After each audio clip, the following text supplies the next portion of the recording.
نحمده ونصلي ونسلم على رسوله الكريم أما بعد أعوذ بالله من الشيطان الرجيم بسم الله الرحمن الرحيم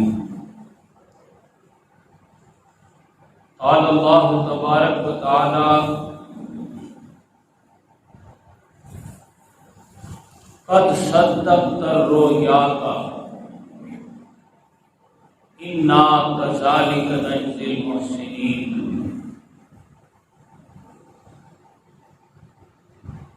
وقال الله تبارك وتعالى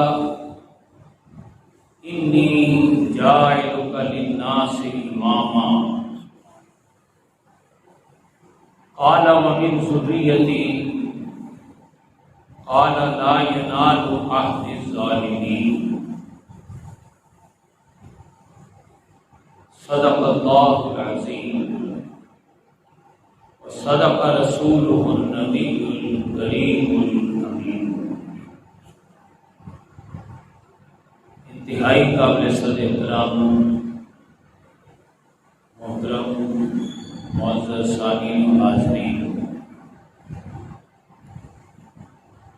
آج ہماری گفتگو کا موضوع قربانی اور عید الاضحیٰ کے مقاصد۔ اللہ پاک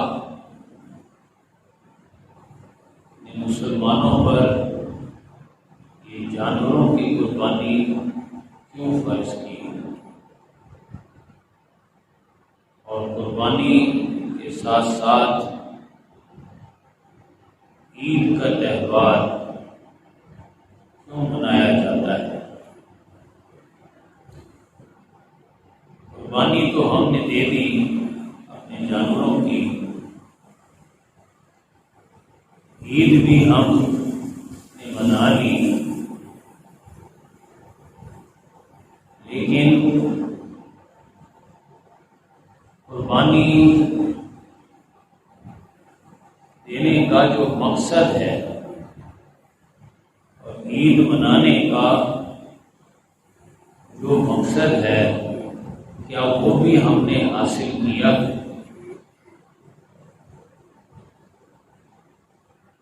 وہ بھی ہمیں حاصل ہوا یا نہیں؟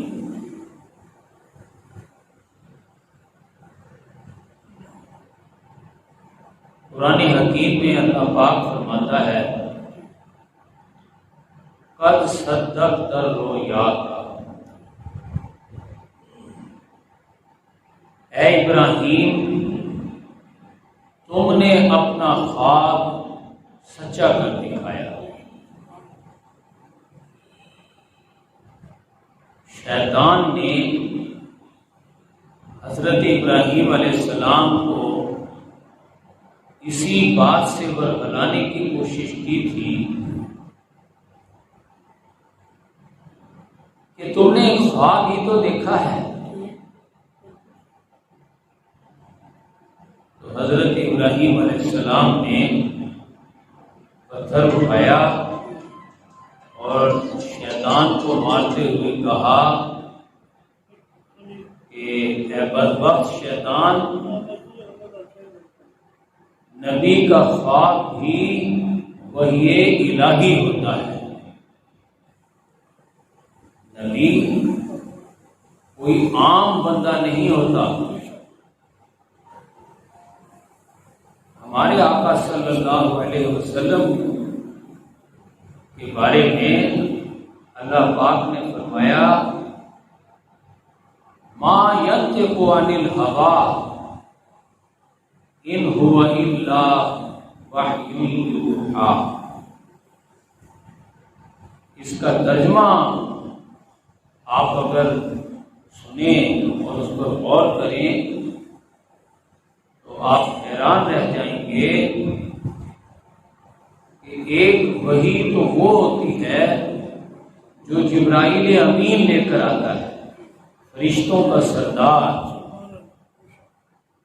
اور نبی اکرم صلی اللہ علیہ وسلم پر قرآن پاک کا جو آرڈر اللہ کی طرف سے ملے وہ لوح محفوظ پر سے قرآن کا وہ حصہ، وہ آیت، وہ سورت لے کر نبی اکرم صلی اللہ علیہ وسلم کے پاس آتا ہے اور اللہ کا پیغام پہنچاتا ہے، اللہ کا کلام آپ تک کنوے کرتا ہے، اس کو وحی کہتے ہیں۔ اس پورے پروسیس کا نام وحی ہے۔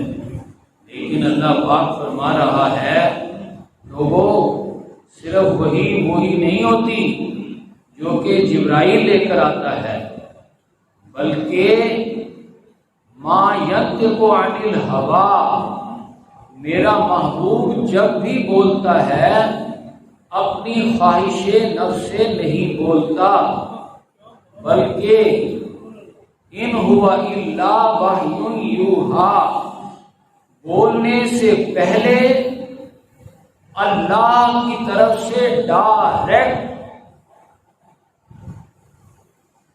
میں اپنے محبوب پر وحی کرتا ہوں، اور اس وحی کے مطابق ہی میرا محبوب بولتا ہے جب بھی بولتا ہے۔ سبحان اللہ، سبحان اللہ، سبحان اللہ۔ یعنی کوئی لفظ زبان مصطفیٰ پر آنے سے پہلے اللہ پاک اپنے محبوب کو وحی کرتا ہے، اور آپ کی زبان سے اللہ کے وحی کردہ الفاظ ادا ہوتے ہیں۔ اللہ اکبر، اللہ اکبر، سبحان اللہ۔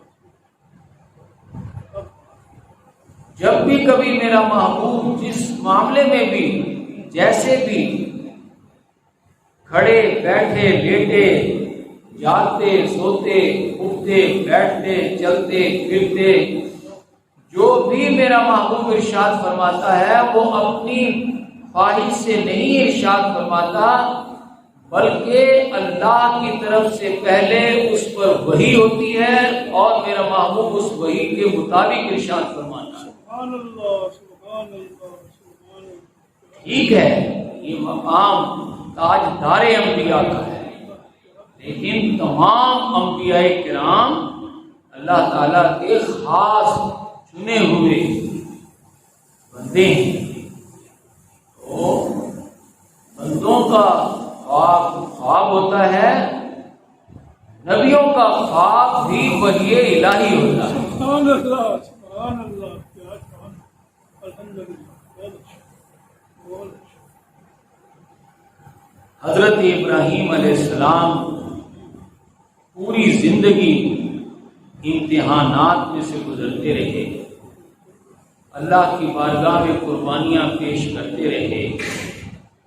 سب سے عظیم قربانی، سب سے مشکل امتحان جو آپ کی زندگی میں پیش آیا وہ آخری اور بڑا اور کڑا امتحان تھا کہ دعوت و تبلیغ، دین کی ترویج و اشاعت کے لیے اس سلسلہ رشد و ہدایت کو جاری اور ساری رکھنے کے لیے اللہ پاک سے بڑھاپے میں دعائیں مانگ مانگ کر بیٹا لیا، لیکن جب وہ بیٹا محبتوں کا مرکز بن رہا ہے، دعوت و تبلیغ اور ترویج دین اسلام کا علمبردار بن کر سامنے آ رہا ہے، اور حضرت ابراہیم علیہ السلام کو قدرتی بات ہے، فطری امر ہے کہ آپ کو اپنے بیٹے سے انتہا درجے کی محبت ہے،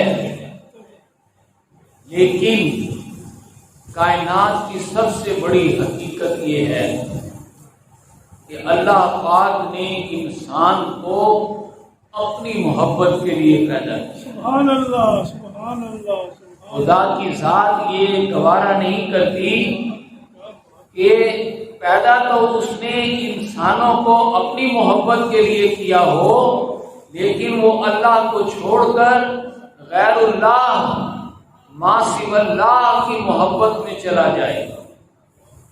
تو حضرت ابراہیم علیہ السلام کو جب اپنے پیارے بیٹے، محبوب بیٹے، حلیم الطبع، فرما بردار، دین کے علم بردار بیٹے سے گہری محبت ہوئی تو فوراً اللہ پاک نے پوچھا، ابراہیم تمہیں بیٹے سے محبت ہے؟ ہاں باری تعالیٰ تیری ہی پیدا کرتا ہے۔ وہ واقعی محبت بھائی تو نے اللہ نعمت دی ہے، میں اپنے بیٹے سے محبت کرتا ہوں۔ فرمایا ابراہیم کیا مجھ سے بھی زیادہ محبت ہے؟ عرض کی باری تعالیٰ نہیں، تجھ سے زیادہ نہیں۔ یہ ہوتا ہے قولی ایمان، اس کو کہتے ہیں قولی ایمان، زبان سے اقرار۔ لیکن اللہ تعالیٰ تو دلوں کے حال جانتا ہے۔ ہمارے سامنے کوئی کلمہ پڑھ لے تو ہم کہتے ہیں ٹھیک ہے تو مسلمان ہو۔ ہم کسی کے دل کے حالات کو نہیں جانتے، ہم اپنا فیصلہ زبان پر کرتے ہیں، لیکن اللہ تعالیٰ وہ ذات ہے کہ وہ علیم بذات الصدور۔ اللہ تعالیٰ تو ابھی دل و دماغ میں وہ خیالات بن ہی رہے ہوتے ہیں، اللہ تب بھی ان سے واقف ہوتا ہے۔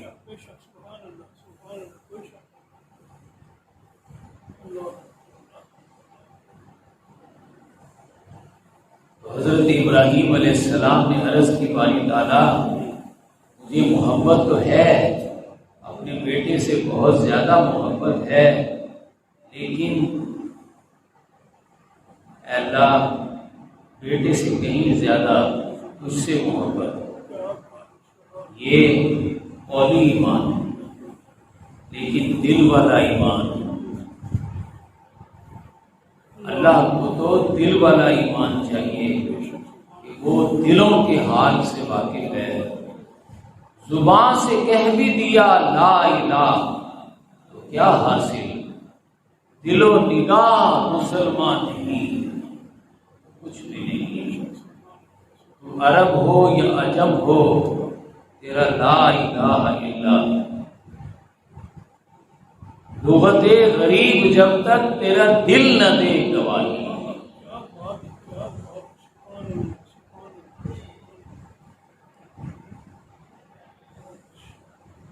میں جو سر بسجدہ ہوا کبھی تو زمین سے آنے لگی صدا، تیرا دل تو ہے صنم آشنا، تجھے کیا ملے گا نماز میں؟ اور پانی پانی کر گئی مجھ کو کلندر کی یہ بات، تو جھکا جب غیر کے آگے، نہ تن تیرا نہ من۔ اللہ پاک اپنے محبوب سے ارشاد فرماتا ہے، آ رائے کا من اتخذ الہہ ہوا۔ اے میرے محبوب، کیا تم نے دیکھا ایسے شخص کو جو اپنی خواہش نفس کو، اپنی مرضی اور اپنی چاہت کو ہی الہ بنائے پھرتا ہے؟ مجھے تو وہ بس صرف زبان سے اللہ اللہ کہتا ہے، زبان سے لا الہ الا اللہ محمد رسول اللہ کہتا ہے، لیکن حقیقت میں تو وہ اپنی مرضی اور اپنی خواہش کا بندہ ہے۔ کیا آپ نے ایسے شخص کو دیکھا جو زبان سے تو لا الہ الا اللہ کہتا ہے، لیکن عملاً اپنی خواہش کو الہ معبود بنائے پھرتا ہے؟ یہ وہ شخص ہے جو دل سے اللہ سے محبت نہیں کرتا۔ لیکن حضرت ابراہیم علیہ السلام کا معاملہ اور ہے۔ آپ عرض کر رہے ہیں، باری تعالیٰ مجھے اپنے بیٹے سے محبت ہے لیکن تجھ سے کہیں زیادہ محبت ہے، تو خدا کی ذات ارشاد فرماتی ہے کہ ابراہیم ہم سے اگر زیادہ محبت ہے تو پھر ثابت کرو۔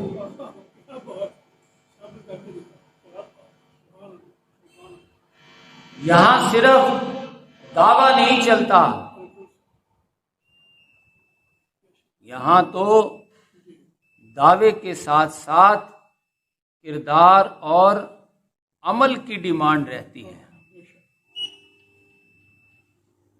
بے شک نبی اکرم صلی اللہ علیہ وسلم کے جد امجد حضرت ابراہیم علیہ السلام اللہ کی بارگاہ میں عرض کرتے ہیں، باری تعالیٰ مجھے تجھ سے زیادہ محبت ہے، اپنے بیٹے سے کم ہے، لیکن باری تعالیٰ کی طرف سے ایک بڑا امتحان ابھی باقی ہے۔ وَإِذِ ابْتَلَىٰ إِبْرَاهِيمَ رَبُّهُ بِكَلِمَاتٍ،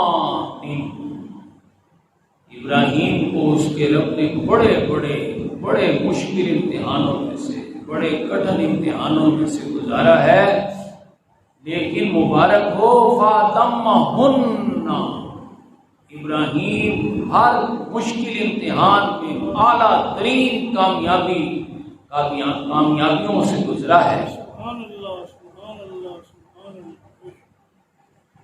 لیکن ایک آخری اور بڑا امتحان سر پر ہے۔ اب کیسے ثابت کریں کہ اللہ مجھے تجھ سے کہیں زیادہ محبت ہے، اپنے بیٹے کے مقابلے میں تجھ سے زیادہ محبت ہے؟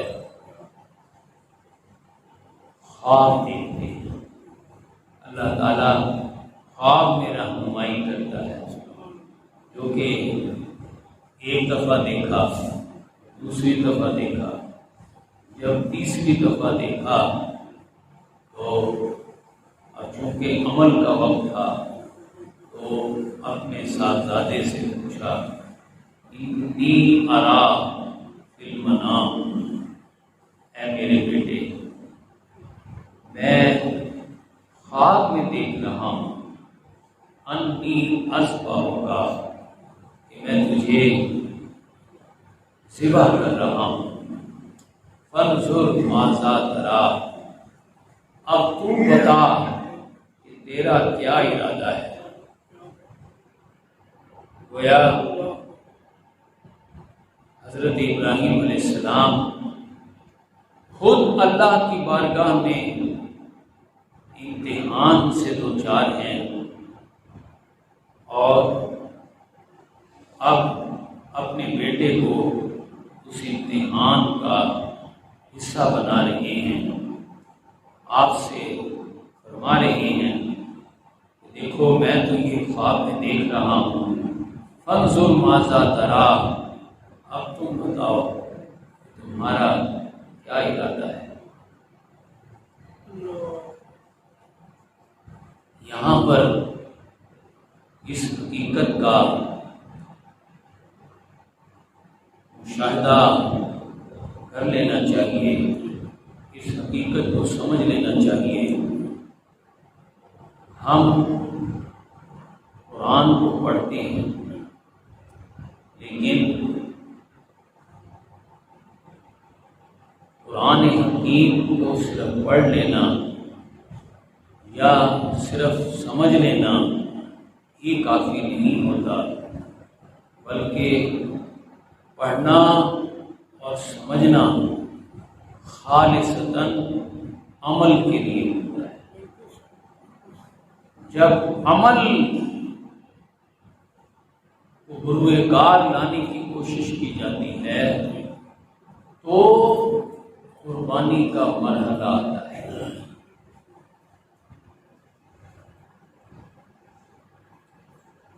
جب عمل کو روح عمل لایا جاتا ہے، جب اس پڑھے ہوئے کو، اس سمجھے ہوئے کو، اللہ کے حکم کو جب عمل کی شکل دی جاتی ہے تو وہ پڑھائی اور سمجھ قربانی کی شکل اختیار کرتا ہے۔ علامہ فرماتے ہیں قرآن بیاموز، قرآن سیکھو، قرآن سمجھو، زِ راضی حکمت قرآن بیاموز، بے شک تم امام راضی سے کہ اس کے پاس قرآن کی علم و حکمت کے سمندر بھرے ہوئے ہیں۔ ہمارے عالم اسلام کے امام راضی ان اماموں میں سے ہیں کہ جنہوں نے قرآن حکیم کی تشریح و توضیح اور تفسیر 500 جلدوں میں لکھی۔ سبحان اللہ، سبحان اللہ، سبحان اللہ۔ سے راضی حکمت قرآن بیاموز، چراغ و چراغش پر افروز، فرماتے ہیں اس کی علم و حکمت اور دانائی سے اپنے دل و دماغ کے چراغ کو روشن کرتا جا۔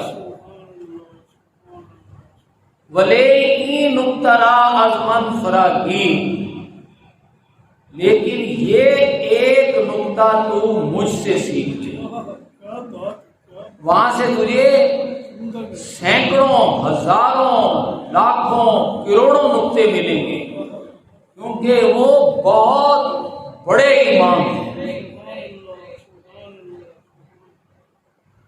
لیکن مجھ سے صرف ایک نقطہ لے لیں، بھلے این اترا ازمن فراقی، اور وہ کیا ہے؟ بے مستی و سوز نہ تما زیستن، بغیر مست بنے اور بغیر مستی کی آگ میں جلے تو ہمیشہ کے لیے اللہ کی رضا کی زندگی نہیں پا سکتا۔ دیکھیے، مرنا تو مر کر ختم ہو جانا تو کسی نے نہیں، برے سے برا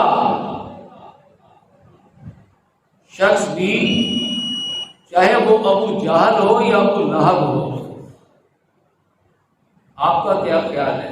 وہ مر کر ختم ہو گئے، معاملہ ختم ہو گیا؟ نہیں، ہمیشہ رہیں گے۔ قرآن کہتا ہے ہم فیہا خالدون، ہمیشہ رہیں گے، مریں گے، مر کر معاملہ ختم نہیں ہو جائے گا، لیکن رہیں گے جہنم میں،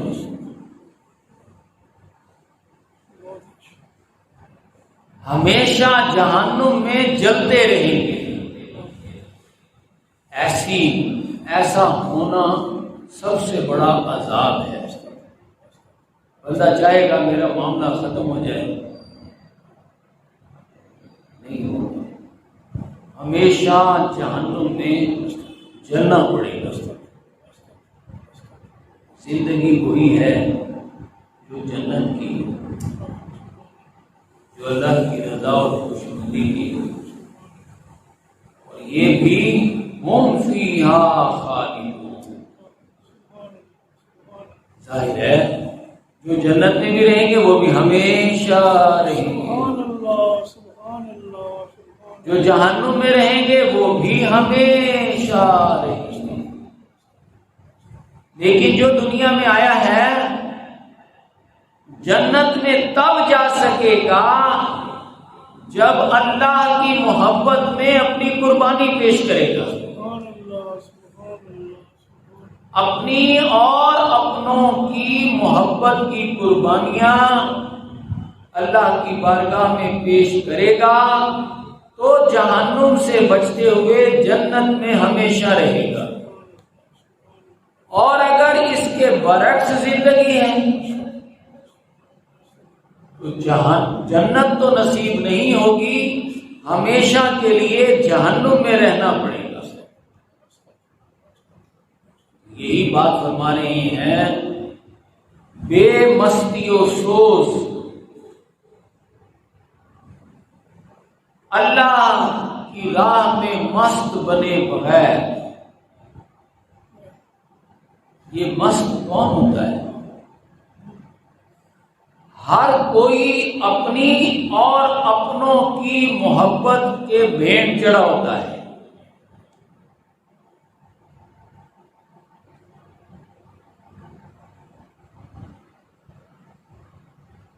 حالانکہ اللہ نے تو اپنی محبت کے لیے پیدا کیا ہے۔ اب سینکڑوں میں سے، ہزاروں میں، لاکھوں میں کوئی اگر اللہ کی محبت کا راستہ اپنائے گا تو گویا کہ یہ مست ہوگا۔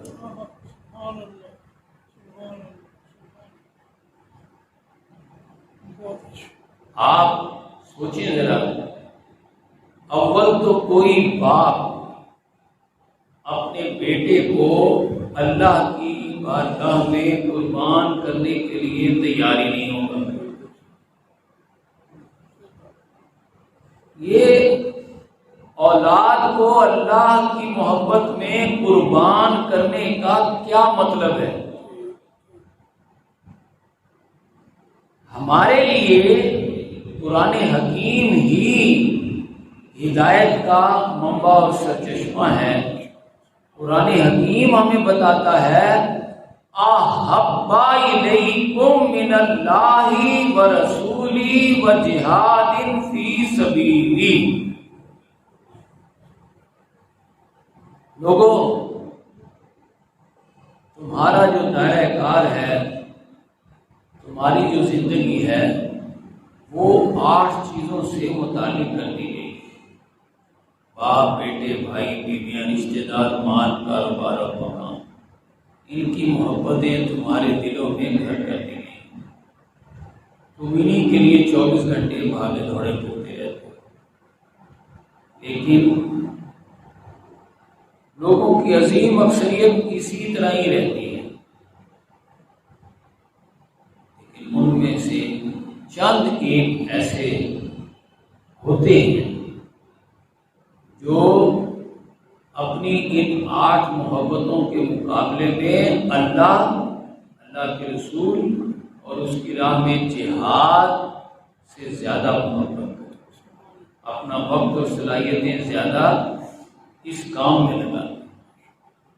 ان کو اللہ پاک کہہ رہا ہے کہ یہ اپنے بیٹوں، اپنے 8 قریبی تعلقات پر اللہ کی محبت کی چھری پھیر رہی ہے، جو کہ حضرت ابراہیم کے حوالے سے بات سامنے آ رہی ہے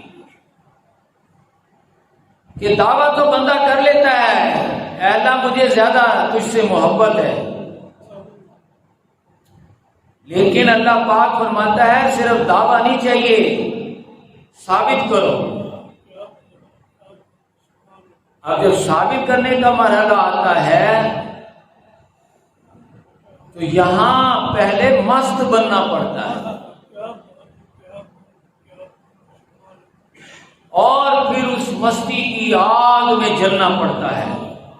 جب آپ سب سے، بہن بھائیوں سے، رشتہ داروں سے، ماں باپ سے، کاروباری لوگوں سے، محلے داروں سے، ہر ایک سے ہٹ کر دوسرا راستہ اپنائیں گے کہ ہر کوئی تو اپنی اور اپنوں کی محبتوں کے بھینٹ چڑھا ہوا ہے، آپ اللہ کی محبت کو ترجیح دینے لگیں گے تو سب کے سب آپ کی مخالفت کریں گے۔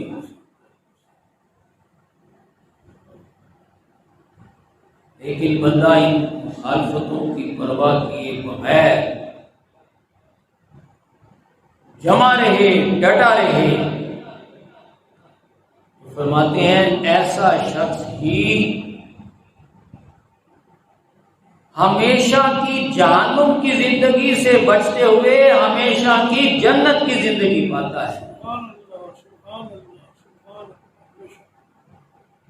اللہ تعالیٰ فرماتا ہے خلق الموت والحیات لیبلوکم ایکم احسن عملا۔ دیکھو اللہ نے یہ موت اور زندگی کا سلسلہ اس لیے پیدا کیا ہے تاکہ تمہیں جانچے، تمہیں پرکھے، تمہیں آزمائے کہ کون تم میں سے میرے لیے مست بنتا ہے، کون میری محبت کا علمبردار بنتا ہے، کون میری محبت کو ترجیح دیتے ہوئے اپنی محبتوں پر ابراہیم کی طرح چھری چلا دیتا ہے۔ ادھر حضرت ابراہیم علیہ السلام نے حضرت اسماعیل سے اپنے صاحبزادے سے پوچھا، آپ نے عرض کی یا ابا ابا جان دیر کس بات کی ہے،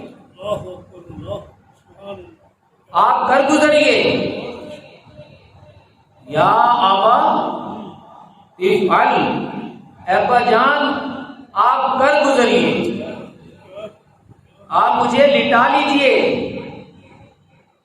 اور اپنی آنکھوں پر پٹی بھی باندھ دیجئے، ایسا نہ ہو جب چھری چلنے لگے اور میں تڑپنے لگوں تو کہیں جذبات پدری جوش میں نہ آ جائیں، لہذا اپنی آنکھوں پر پٹی بھی باندھ لیجئے تاکہ ثابت قدمی سے آخر وقت تک چھری چلاتے رہیں۔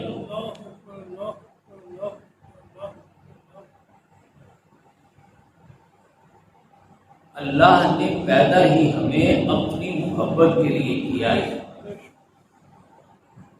اور محبتیں دی ہیں، لیکن یہ تمام محبتیں اس لیے دی ہیں کہ ان کے گلے پر اللہ کی محبت کے لیے چھری پھیری جائے، لیکن یہ چھری پھیرنے والے چند ایک ہی خوش قسمت ہوتے ہیں، باقی تو سب اپنی محبتوں کے بھیٹ چڑھے رہتے ہیں۔ اب قرآن کی تعلیم تو یہ ہے،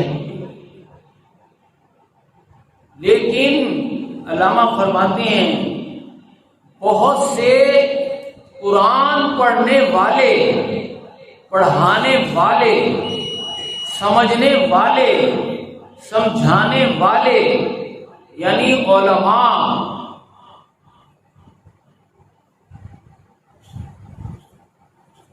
مولانا حضرات اور پیران اعظام خود قرآن پڑھنے پڑھانے کو ہی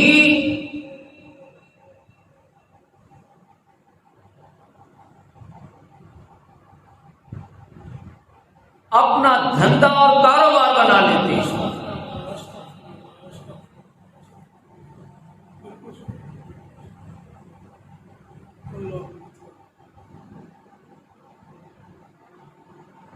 وہ اللہ کی محبت کو ترجیح دینے کی بجائے اپنی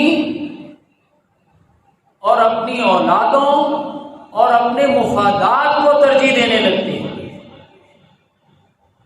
بجائے اس کے کہ اپنی اور اپنوں کی محبت کی قربانی دے کر دوسروں کے لیے مثال بنے۔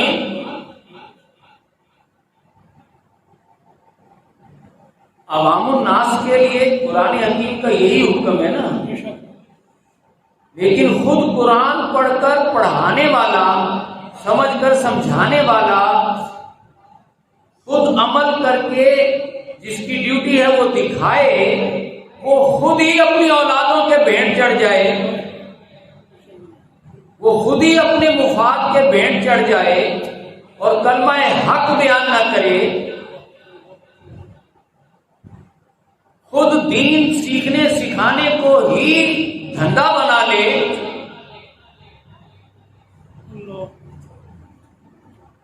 آپ فرماتے ہیں علم چارہ ساز،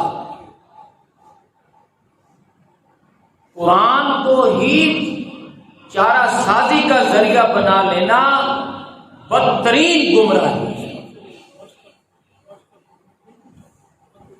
علم چارہ ساز، نگاہ پاک باز نکوتر۔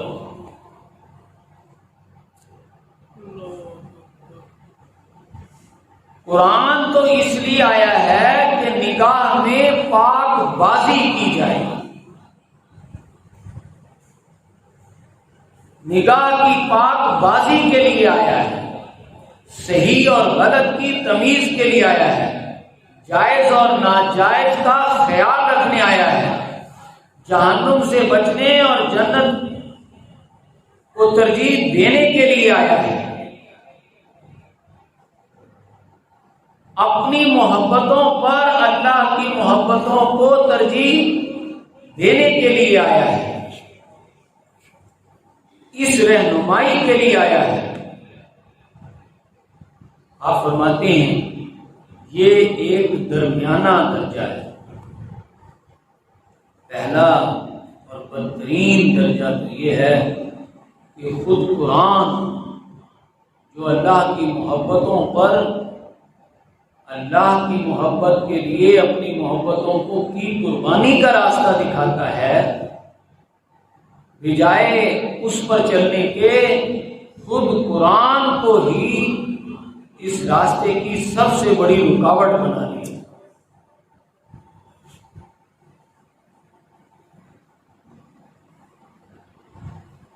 لیکن نگاہ پاک باز، قرآن اور حدیث اور سیرت کا علم تو انسان میں نگاہ کی پاک بازی پیدا کرتا ہے۔ آپ فرماتے ہیں اصل منزل اس سے آگے ہے، وہ قربانی کا درجہ مانگتی ہے، اور قربانی کا درجہ کون سا ہے؟ دل بے نیاز۔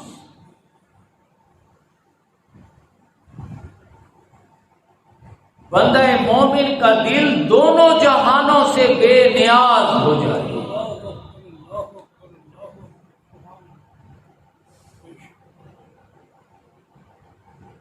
ایک درجہ سفاکیت کا، درندگیت کا، حیوانیت کا یہ ہے کہ نہیں، میں یہ کام کروں گا تو مجھے ملے گا کیا، مجھے فائدہ کیا ہوگا، میں کیوں کروں یہ کام، یہ چارہ سازی۔ لیکن انسان نیک راستے کو اپنائے اس لیے کہ اسے جنت مل جائے، برے راستے کو چھوڑے اس لیے کہ وہ جہنم سے بچ جائے، یہ نگاہ کی پاک بازی ہے۔ لیکن قربانی کا جو درجہ ہے وہ اس سے بلند تر مرحلہ ہے کہ بندہ مومن نہ جہنم کے ڈر سے بچے، نہ جنت کے لالچ میں پڑے، بلکہ جو کام بھی کرے فقط اللہ کی رضا کے لیے کرے۔ سبحان اللہ، سبحان اللہ، سبحان اللہ، کیا بات! وہ جنت اور دوزخ سے اس کی سوچ بلند ہو جائے۔ جب کسی بندہ مومن کی سوچ اس درجہ بلند ہو جاتی ہے تو اللہ پاک کہتا ہے اس نے قربانی کا تقویٰ پا لیا ہے۔ یہ پورا پروسیس تو تقویٰ ہے، وہ قربانی ہے، لیکن بندہ مومن کی سوچ کا اتنا پاک و صاف ہو جانا، اتنا اس میں خشوع و خضوع کا آ جانا، یہ اس کی قربانی کا تقویٰ ہے۔ اسی لیے تو اللہ پاک فرماتا ہے لن ینال اللہ لحومها ولا دماؤها ولکن ینالہ التقوی منکم۔ لوگوں تمہارے جانوروں کی قربانی کا نہ تو اللہ کو خون پہنچتا ہے نہ گوشت پہنچتا ہے، اللہ تک تو تمہاری قربانیوں کا تقویٰ پہنچتا ہے۔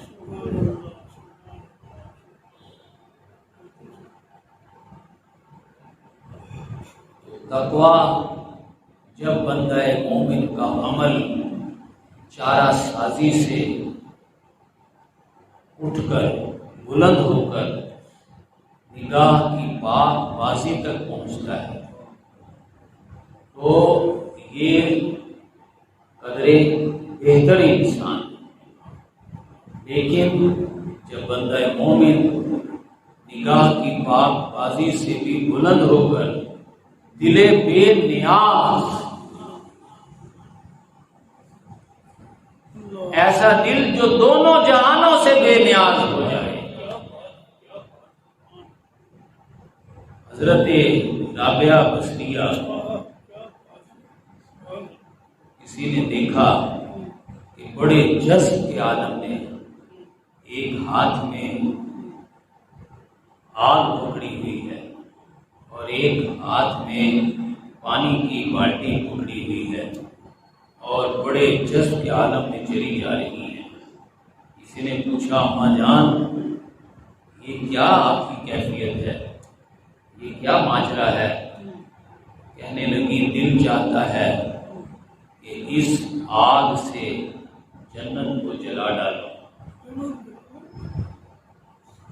اور اس پانی سے جہنم کو بجھا ڈالو، تاکہ اللہ سے محبت کرنے والے فقط اللہ کی رضا کے لیے محبت کریں۔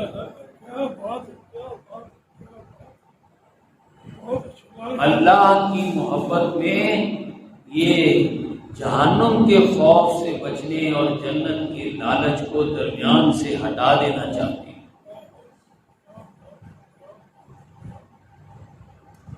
ایک شخص تو وہ ہے نا صفاق، اسے صحیح اور غلط کی بھی تمیز نہیں، اسے جنت اور دوزخ کی بھی پرواہ نہیں، بلکہ وہ اپنا بس مفاد اسے عزیز ہے، دین کو بھی بیچتا پھرتا ہے۔ حالانکہ دین نگاہ دل بے نیاز کی طرف لے جاتا ہے، لیکن دین کا پرچار کرنے والے دین کے ٹھیکیدار ہی خود مثال نہ بنے، بلکہ خود دین کو چارہ سازی کے لیے استعمال کرنے لگے، ایک دھندے کے طور پر اس کو اپنا لیں، تو پھر عوام الناس کا کیا حال ہوگا؟ یہ تو سب سے بدترین صورت ہے۔ علامہ فرماتے ہیں اس سے بلند صورت یہ ہے کہ نگاہ کی پاک بازی پیدا ہو، جو کہ قرآن کی تعلیم ہے۔ ہر رکوع ہر سپارے میں یہ موجود ہے کہ لوگوں دیکھو اگر تم یہ برے کام کرو گے تو جہنم میں جاؤ گے، اور یہ اچھے کام کرو گے تو جنت میں جاؤ گے۔ یہ نگاہ کی پاک بازی ہے، لیکن اللہ نے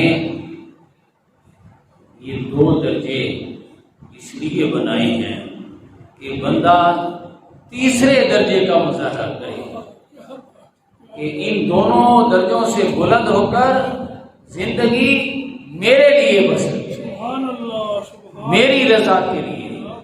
میں نے اے بندو تمہیں اپنے لیے پیدا کیا ہے، تم میرے لیے جینا مرنا سیکھو۔ اسی لیے حضرت ابراہیم علیہ السلام اللہ کی بارگاہ میں عرض کرتے ہیں ان صلاتی و نسکی و محیای و مماتی للہ رب العالمین، میری نماز، میری قربانی، میرا جینا، میرا مرنا سب کچھ اللہ رب العالمین کے لیے ہو گیا۔ سبحان اللہ، سبحان اللہ، نعرہ تکبیر، نعرہ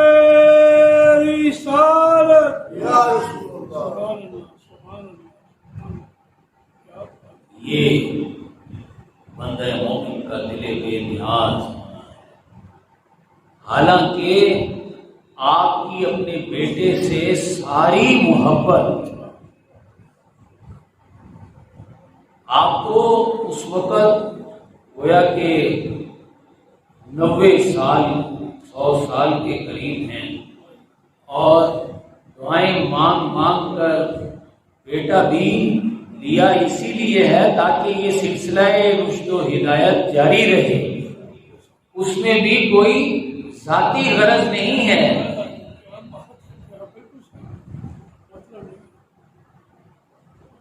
لیکن اللہ کو دین کی ترویج و ارشاد کے لیے بھی اولاد سے زیادہ محبت گوارا ہے۔ کہا ابراہیم ثابت کرو کہ تمہیں واقعی مجھ سے زیادہ محبت ہے۔ اب کیسے ثابت کریں؟ خواب میں رہنمائی کی جاتی ہے، دکھایا جاتا ہے کہ تم اللہ کی محبت میں اپنے بیٹے کو ذبح کر رہے ہو۔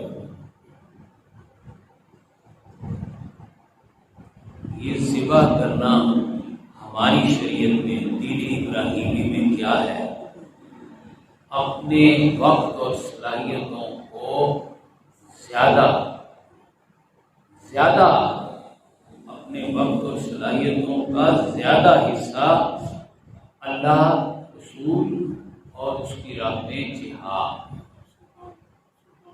معاشرے میں جو غریبوں پر، کمزوروں پر، طاقتور اور دولت مند طبقہ ظلم کر رہا ہے، ان کا جینا حرام کر دیا ہے، اس نظام کے خلاف جد و جہد میں وہ اپنا وقت اور صلاحیتیں لگائیں، اور اس راہ میں جو مشکلات آئیں وہ اللہ کی محبت میں برداشت کرتے چلے جائیں۔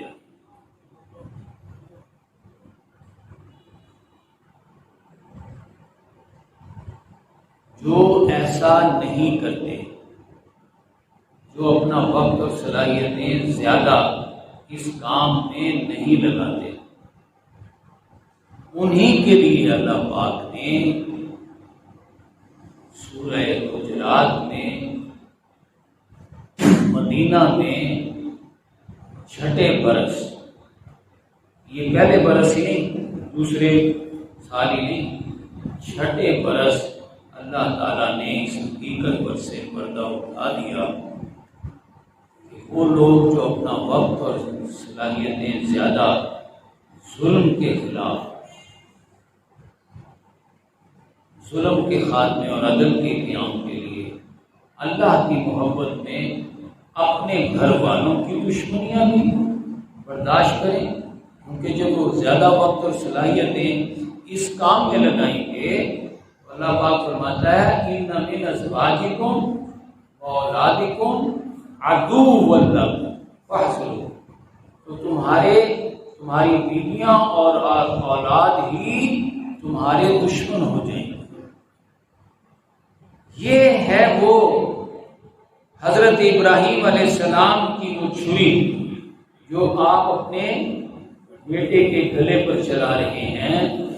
امت محمدی علیہ صاحب الصلوۃ والسلام کو اللہ پاک نے وہ چھری جو حضرت ابراہیم علیہ السلام نے اپنے بیٹے کے گلے پر چلائی، آج ہمیں قرآن وہ چھری چلانے کا یہ طریقہ بتا رہا ہے کہ اپنا وقت اور اپنی صلاحیتیں زیادہ تم معاشرے میں جو کمزور طبقہ ہے، جو غریب ہے، جس پر طاقتور اور دولت مند طبقہ ظلم کر رہا ہے، یہ سرمایہ دار، یہ فیکٹری اونر، یہ زمیندار مزدور سے، کسان سے تو خون پسینہ ایک کروا لیتے ہیں، مثلا 5000 دیہاڑی کا دھندا تو پٹوا لیتے ہیں، لیکن دیتے وقت 500 روپیہ دے کے تنخواہ دیتے ہیں۔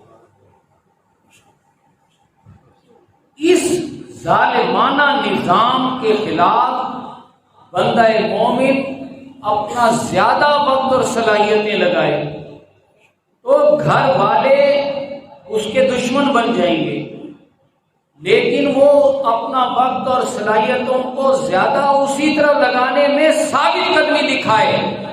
یہ گویا کہ بندہ مومن کی وہ چھری ہے جو وہ اللہ کی محبت میں اپنوں کے گلے پر پھیر رہا ہے، جو کہ کبھی حضرت ابراہیم علیہ السلام نے اپنے بیٹے کے گلے پر پھیر دی تھی، یہ ثابت کرنے کے لیے کہ اللہ مجھے بیٹے سے نہیں تجھ سے زیادہ ہوا۔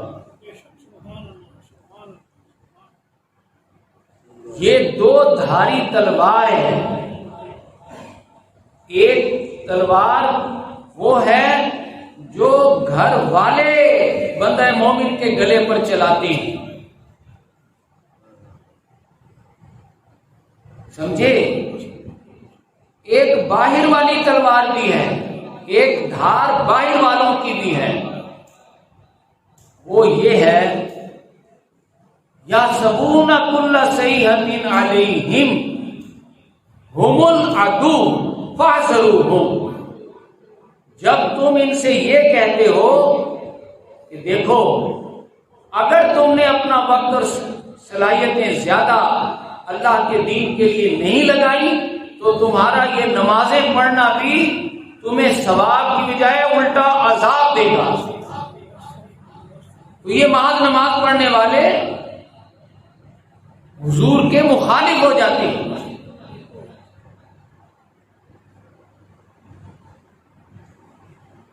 اور لا تعجبک اموالکم ولا اولادکم، آپ کو ان کے مال و اولاد اچھے نہ لگیں، انما یرید اللہ لیعذبہم بہا فی الحیات الدنیا، اللہ پاک ان کے انہی مال اور اولاد کو دنیا میں ہی ان پر عذاب بنا دے۔ دنیا دار، دنیا کو ترجیح دینے والا شخص اور زیادہ مخالفت کرتا ہے، تو اس مخالفت کی چھری کو بھی برداشت کرنا، سمجھے؟ یہ قربانی ہے۔ آج کے دور میں امت محمدی علیہ صاحب والسلام کا امتی ہونے کے اعتبار سے ہم پر یہ فرض عائد ہوتا ہے کہ ہم اللہ کی بارگاہ میں یہ قربانی اللہ کی بارگاہ میں پیش کریں۔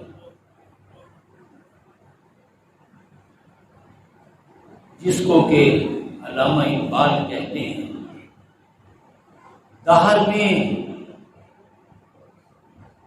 قوت عشق سے، قوت عشق سے ہر پست کو بالا کر دے،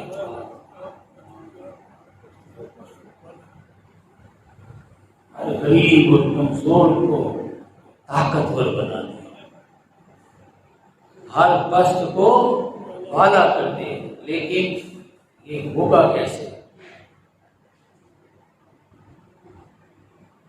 دہر میں اسم محمد سے اجالا، ہمارے آقا کی یہی سنت ہے، یہی سیرت ہے، اس پر عمل کرنے کی اللہ پاک ہمیں توفیق عطا فرمائے۔ آمین ثم آمین۔ وما علینا